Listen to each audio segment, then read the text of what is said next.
Are you ready, kids? Hello, welcome to SquarePants 18, where today I watched possibly the greatest movie of the year, the SpongeBob movie, Search for SquarePants. My thumb started bleeding when I put this in. Now, if you're expecting something on par with the first movie, not exactly. I'd say it's like this movie, then Sponge Out of Water, then the first movie, because those are the only ones I've seen. So, after about 10 years, their return to theaters definitely is worth your time. If you don't want to watch it in the theater, I'm not here to pester you about it. I definitely think it has its place. I definitely think it's worth it to see all the buffoonery people get up to. But anyways, the story. So the Flying Dutchman, now voiced by Mark Hamill as opposed to Brian Doyle Murray, is seeking an innocent soul. I wonder who that could be. Meanwhile, at the same time, SpongeBob just realizes he is supposed to be a big guy.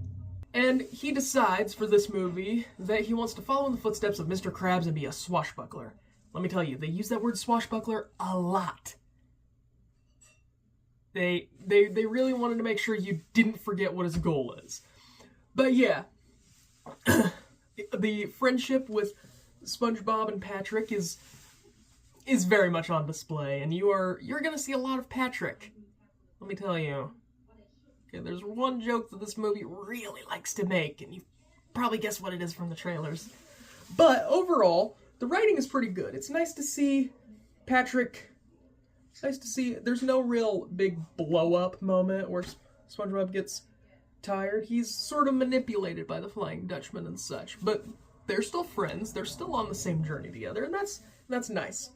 The sort of B-plot that coalesces is Squidward, Mr. Krabs, and Gary going to help them.